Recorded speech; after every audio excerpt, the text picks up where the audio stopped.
કે હકીકત છે. એટલે તમારી સોફ્ટ સ્કિલ્સ ડેવલપ કરજો. હવે શું છે હું તમને ટૂંકમાં સમજાવું એટલે તમને એક્ઝેક્ટ પ્રેક્ટિકલ પિક્ચર તૈયાર થાય. First is your skill with people, the most important aspect of life. How you handle work, આ સ્ટેટમેન્ટ હું બહુ બોલ્ડલી મૂકું છું. How you handle work is secondary to how you handle people. આ લઈને જજો, આમ હૃદય ઉપર કોતરીને જજો. How you handle people at your workplace, in your social circles, in your family counts more in your excellence in life than how you handle your work. That doesn't mean that you don't handle your work with excellence. એ તો કરવાનું જ છે, પણ બંનેનું જ્યારે percentage આવે ને, this counts out more. How you handle people. એની માટે તમારે જે વ્યક્તિઓ સાથે રાત દિવસનો નાતો છે, કામનો અથવા સંબંધોનો, એવી જે 15-25 વ્યક્તિઓ તમારા લાઈફમાં છે ને, એને ફૂલ્લી એક્સેપ્ટ કરીને ચાલવાનું, એને 100% એક્સેપ્ટન્સ આપવાનું લાઈફમાં. તમારા મોબાઈલમાં તો 200-500 નંબર હશે, 1000-2000 હશે, ઇટ્સ ઓકે. સંબંધો છે, સંબંધ છે, ઓળખાણો છે, ઇટ્સ ફાઇન. પણ એમાંથી 15-25 વ્યક્તિઓ નક્કી કરી રાખો કે આ 15-25 વ્યક્તિઓ મને મારા જીવનમાં મારે જોઈએ, for my growth, for my progress, for my success. તો એ 15-25 વ્યક્તિઓ સાથે પછી કોઈ દિવસ આપણા તરફથી કોઈ પણ તકલીફ સંબંધોમાં કે કામમાં ન થવી જોઈએ. એના તરફથી થાય તો પણ આપણે મોટું મન રાખીને ચલાવી લેવાની. That is the first important aspect of the soft skill in your pursuit for excellence after your academics, after your exams. પ્રમુખ સ્વામી મહારાજ 1984માં યુરોપમાં હતા. ડૉક્ટર શાહને ત્યાં પ્રમુખ સ્વામી મહારાજનો નિવાસ હતો. પ્રમુખ સ્વામી મહારાજ સાહજિક ભોજન લેતા હતા. તે વખતે સામે બેઠેલા સાહજિક વાતચીત થતી હતી. એમાં ડૉક્ટર શાહે કહ્યું કે સ્વામી, અમે કોઈ વ્યક્તિના સંપર્કમાં આવ્યા અને એની નેગેટિવિટી જોઈ, પછી એની નેગેટિવિટીમાં મારા મનમાં હંમેશા રહ્યા કરે છે કે આ વ્યક્તિ આવો. જ્યારે જ્યારે એને મળીએ ત્યારે અમારા મનમાં આ વાત આવી જાય છે. તમે આટલા બધા લોકોને મળો છો, એ લોકોની નેગેટિવિટી ખબર પણ હોય, એ લોકોને કોઈ નેગેટિવ પોઈન્ટ ખબર પણ હોય, છતાં તમે દરેકને પ્રેમથી મળી શકો છો, દરેકને સાથે વાતચીત કરી શકો છો, દરેક સાથે કામ કરી શકો. What is the reason? પ્રમુખ સ્વામી મહારાજે એક સરસ સોફ્ટ સ્કિલ શીખવાડી, જેના દ્વારા એ જીવનમાં આટલા સફળ રહ્યા. પ્રમુખ સ્વામી મહારાજે કહ્યું કે જે વ્યક્તિઓ સાથે આપણે કામ કરવાનું જ છે, નક્કી જ છે કે હવે અહીંયા ઓફિસમાં આવ્યો એટલે this are the 5-7 people, 10 people, 25 people at my workplace. મારે બધા સાથે કામ કરવાનું છે, દિવસમાં 8 કલાક રહેવાનું છે. જે વ્યક્તિઓ સાથે જીવનમાં આપણે પર્સનલ રિલેશન્સ છે, as a friend, as a neighbour, as a relative, as a cousin, whatever, એવી વ્યક્તિઓ સાથે તમારે ફૂલ એક્સેપ્ટન્સ એટીટ્યુડ રાખવાનો કે એ વ્યક્તિમાં કદાચ વધારે અવગુણ હોય ને ગુણ ઓછા હોય તો પણ એના અવગુણ નહીં જોવા અને ગુણનો જ સ્વીકાર કરવાનો. તો તમે સાથે રહી શકશો, તો તમે સાથે કામ કરી શકશો. નહીં તો પ્રોબ્લેમ્સ.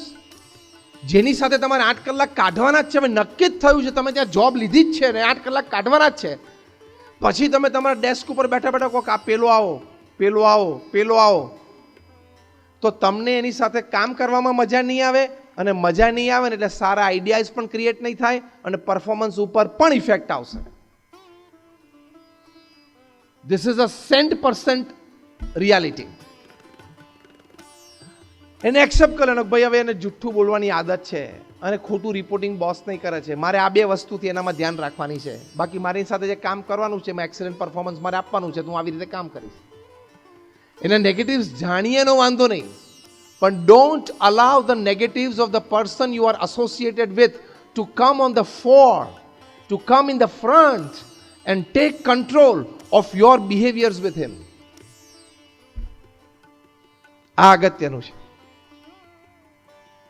અમને 1200 જણાને પ્રમુખ સ્વામી મહારાજે દીક્ષા આપી.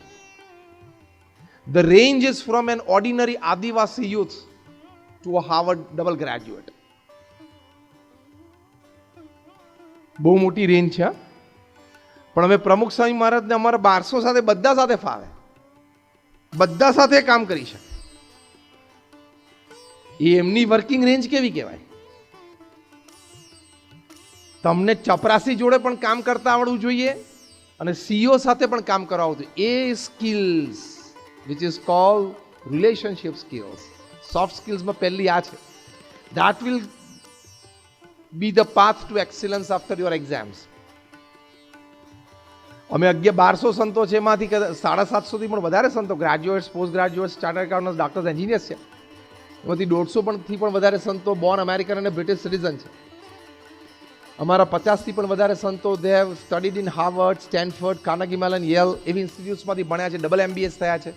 અમારા ઘણા બધા સંતો 22-25 વર્ષની ઉંમરે લાખ, $1.5 લાખ, $2 લાખ સેલેરી છોડીને સંત થયા છે.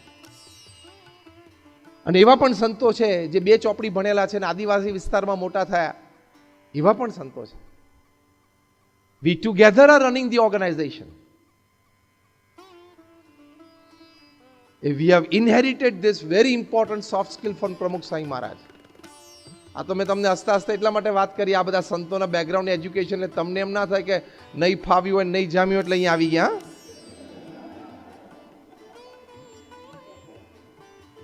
તમને સંતોને જો ને લોકોને એમ થાય કે જરા જામ્યું નહીં હોય, ફાવ્યું નહીં હોય, ગમ્યું નહીં હોય એટલે અહીંયા આવી ગયા છે. How many of you are under 29? Just raise your hands. 98% of you sitting in the audience are under 29. Yes? Ha ke na? So, let me tell you, I finished my BE Mechanical before you people were born. Okay? તમે જેટલા 29 કે 29 વર્ષથી નીચેના બેઠા છો ને, તમે આ પૃથ્વી ઉપર જન્મ્યા ને એ પહેલાં મેં એન્જિનિયરિંગ પૂરું કર્યું છે.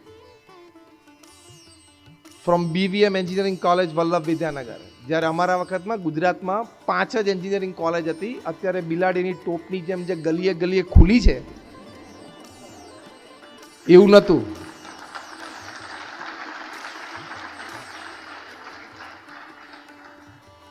એટલે અત્યારે તમને જે 48% 52% 55% તમને એન્જિનિયરિંગમાં એડમિશન મળે છે ને એવું નહોતું. પટેલ સાહેબ બરોબર? એ વખતે એન્જિનિયરિંગમાં એડમિશન કે મેડિસિનમાં એડમિશન મળવું, it was a very big event in the family. બહુ જ મોટી વાત બની જતી હતી. મને MP શાહ મેડિકલ કોલેજમાં એડમિશન મળેલું, Pramukh Swami medical college Karamsad, MS medical college Baroda, 3 medical colleges, Nadiad DDIT electrical engineer, BVM mechanical engineer અને Modasa electrical engineering. 6 admissions open હતા. પણ I wanted to go for my UPSC public services, એટલે આઈ ઓપ્ટેડ ફોર એન્જિનિયરિંગ કે મને વધારે time મળે preparation. એટલા I said કે ના, મેડિસિન નથી ભણવું. આ તો મેં તમને બેકગ્રાઉન્ડમાં એટલે વાત કરી, તમને એમ ના થાય કે 2 ચોપડી વાંચીને કંઈક જોઈને સાંભળીને તમારી સામે એકેડેમિક્સની વાતો કરું છું. તમે જે અચીવ કરવા જઈ રહ્યા છો એ મેં 29 વર્ષ પહેલાં અચીવ કરી લીધું છે. From all this experience, I am sharing something with you. I have traveled to 30 countries of the world, 200 cities, and perhaps this is my more than 10,000 talk to the public.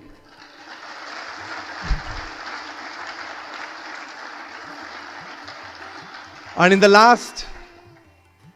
last 15 days, I traveled to 7 states, 17 cities, and delivered 20 talks. સમજો, મહેનત તો જીવનમાં ગમે ત્યારે કરવી પડશે. અત્યારે યુવાની કે તરુણાઈના જોરમાં તમે એમ કહેશો કે આનંદ કરીએ છીએ, મજા કરીએ છીએ, BCom BSc થઈ જશું, તો 5 વર્ષ પછી 10 વર્ષ પછી સામાન્ય નોકરીમાં બહુ મોટી મહેનત કરવી પડે છે. અંગ્રેજીમાં એક સરસ કહેવત છે, work hard to fulfil your dream, otherwise you will have to work hard later to fulfil somebody else's dream. તમારું સપનું સાકાર કરવા માટે તમે અત્યારથી પુરુષાર્થ કરો, નહીં તો વર્ષો પછી કોકનું સપનું સાકાર કરવા માટે તમારે મજૂરી કરવી પડશે. એની કરતા અત્યારે મહેનત ના કરી લઈએ. એટલે આવા સારા ઇન્સ્ટિટ્યૂટ્સમાંથી ભણવું છે એ સંકલ્પ રાખજો, તો તમે સમાજની અને દેશની પણ વધારે સેવા કરી શકશો. કારણ કે તમે એ સ્તરમાં કામ કરી શકશો, એ સ્તરના લોકો સાથે તમે સંબંધમાં કે કામમાં આવશો, એવા તમારા સમાજમાં સંબંધો ગોઠવાશે. આંતરરાષ્ટ્રીય કક્ષાએ તમારું ટ્રાવેલિંગ થાય તો એવા ઘણા બધા વ્યક્તિઓને તમે તમારી વિચારધારાથી, આપણા દેશની સંસ્કૃતિથી, આપણા સમાજની રહેણીકેણીથી, આપણા ભવ્ય વારસો જે ભારતીય સંસ્કૃતિનો, એ વિચારોથી તમે પ્રભાવિત કરી શકશો.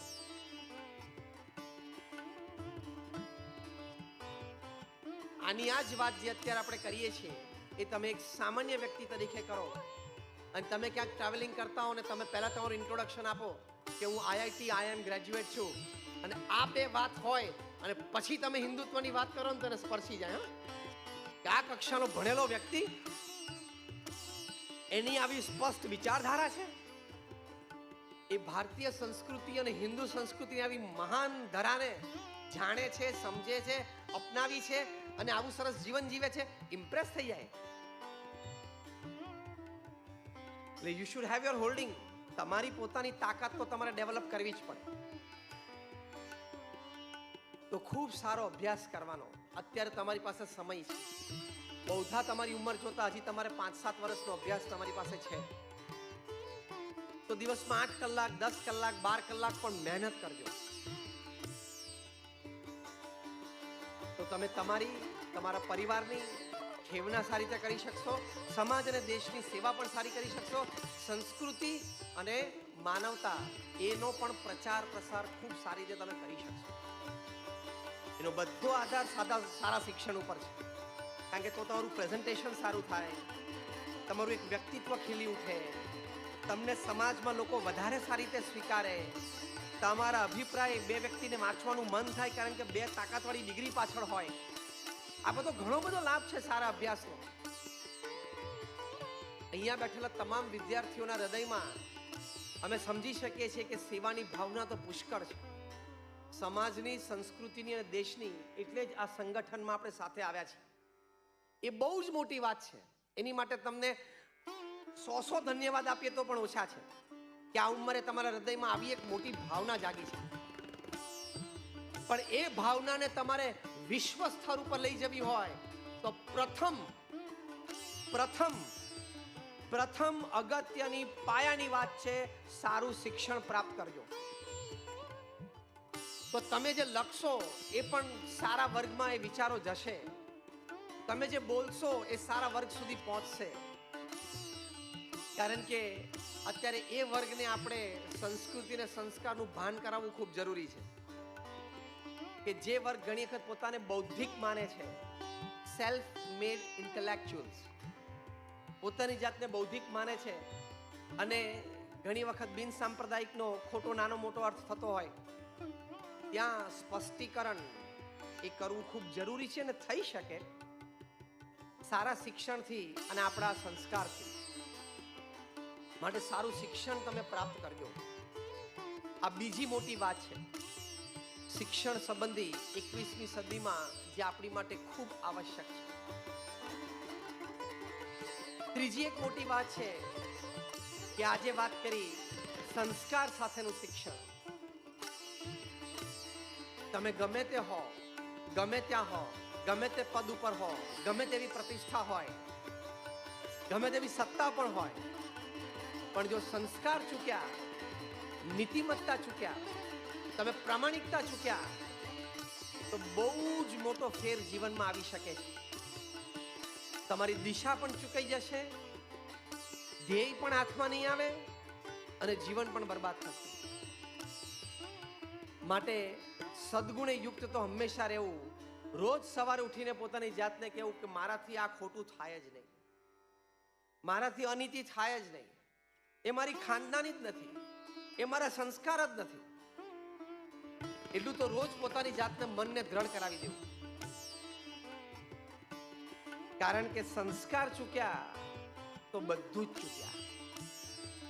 તમે જુઓ સમાજમાં અત્યારે વાસ્તવિકતા. તમારામાંથી કોઈ ઇલેક્ટ્રિકલ એન્જિનિયરિંગમાં ભણતા હશે, ભણે છે કોઈ? આંગળી ઊંચી કરો. આ બાજુ 5-7 વિદ્યાર્થીઓ બેઠા છે, આ બાજુ 2-4 બેઠા છે. તમે second year, third year, fourth યરમાં હશો. તમે ધારો કે ગ્રેજ્યુએટ થઈ જાઓ, પછી તમને જુનિયર એન્જિનિયર તરીકે ક્યાંક જોબ શરૂ કરો. ધારો કે તમે પ્રમોશન લઈને સિનિયર એન્જિનિયર થાઓ, એક્ઝિક્યુટિવ એન્જિનિયર થાઓ, ભાઈ કદાચ તમે ગુજરાત ઇલેક્ટ્રિસિટીના બોર્ડ મેમ્બર પણ બનો અને કદાચ 25-35 વર્ષની કારકિર્દી પછી તમે જીબીના ચેરમેન પણ બનો, તો પણ મારો સામાન્ય પ્રશ્ન તમને એ છે કે 35 વર્ષની કારકિર્દી પછી જીબીના ચેરમેન બન્યા પછી પણ તમને પ્લગમાં આંગળી નાખવાનો અધિકાર છે?